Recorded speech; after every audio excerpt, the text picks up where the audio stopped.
Ito mga boss, oh, matindi ito. YTX. Ang problema nito mga boss, nawalan daw ng neutral. Yan, naka-neutral na yan. Pero oh, kasi oh, primera. Yan, pasok. Okay, oh, segunda.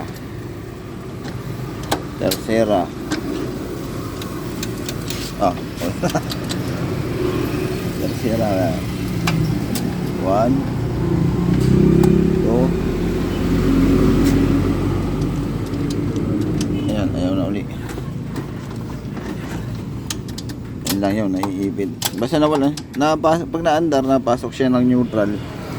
Pero gumikot pa rin yung gulong. Patay, baklasin mo ito ay kanan. So, assessment ko rito mga boss. Ang palagay ko lang, hindi ko pa naman nakikita. Umistak yung idle gear.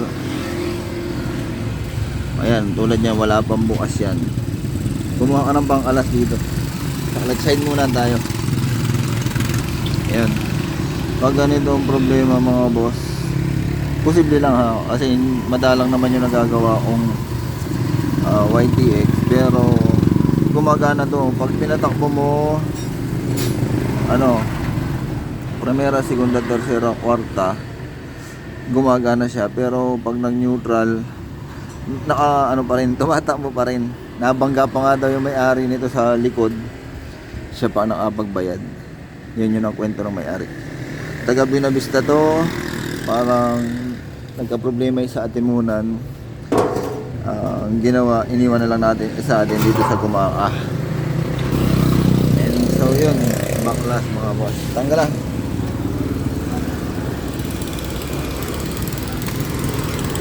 Yan.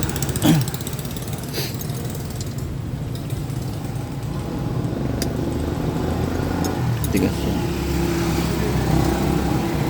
Yan, hindi pa nabubuksan yan. Pero basta, yun.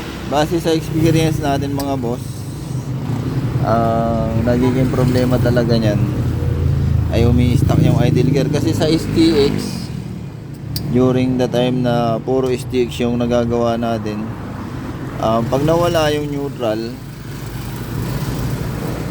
or tumatakbo pa rin kahit naka-neutral, yun idle gear ang may problema. So dito tumabaklas natin. Titigas lang tornilyo.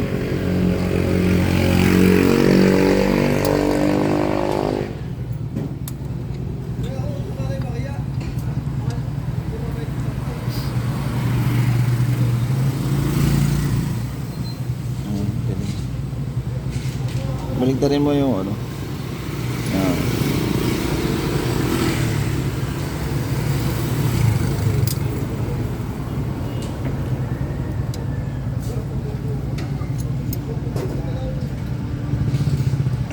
So, pababaklas lang muna natin. Tapos yun ang ang gagawin. Kaya ang pinakamaganda talaga yung pag-a-change cell mga boss. Laging ma-check. Yun, tingnan natin kung may langis pa. Para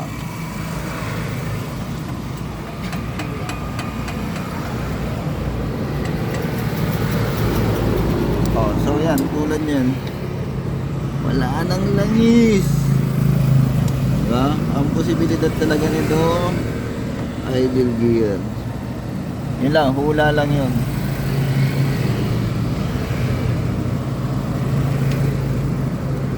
Pero syempre bubuksan pa rin natin.